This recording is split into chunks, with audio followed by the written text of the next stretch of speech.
చాలామంది బాధ అనిపించినా సంతోషం అనిపించినా స్టేటస్లలో చూపిస్తుంటారు. లైక్ బాగా బాధ అనిపించింది అనుకో, అప్పుడు ఒక మంచి స్టేటస్ పెడతారనమాట, మోరల్ స్టోరీ ఉన్నట్టు. సంతోషం వచ్చినా అంతే, మంచి డ్యాన్స్ వచ్చేటట్టు కానీ వాళ్ళు ఎక్కడికైనా వెళ్ళిన ప్రదేశాలు కానీ చూపించడానికి. ఇప్పుడు బాగా బాధ అనిపించినప్పుడు ఎవరు బాధ పెట్టారో వాళ్ళకి చెప్పండి ఫోన్ చేసి. లేదంటే మీరు అనుకున్నది ఏదైతే ఉందో అది వాళ్ళకే పంపించేసేయండి. బాధ పెట్టే వాళ్ళకి, బాధపడే వాళ్ళకి మాత్రమే తెలియాలి, అందరికీ తెలియద్దు. ఎందుకంటే ఆ టైంలో వాళ్ళు హ్యాపీగా ఉన్నారే అనుకో, వాళ్ళు ఏమనుకుంటారు, బాబా ఒకవాడిని తిడకని అనుకుంటారు, కానీ అయ్యో బాధలో ఉన్నాడా ఓదార్దామని అనుకోరు.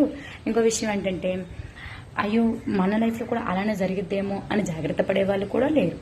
ఎందుకంటే అందరి లైఫ్ ఒకేలా వచ్చేసిన టెక్స్ట్ బుక్స్ అయితే కాదు కదా. సో వాళ్ళ లైఫ్లో జరిగింది మన లైఫ్లో జరగాలని రూల్ ఏముంది, నేను అంత యదవని కాదులే అని అనుకుంటారే కానీ నీ బాధను అర్థం చేసుకోరు. సో ఇలాంటి స్టేటస్ వేయడం వల్ల నువ్వు చులకనైపోతుంది తప్ప వచ్చిన యూజ్ ఏం లేదు.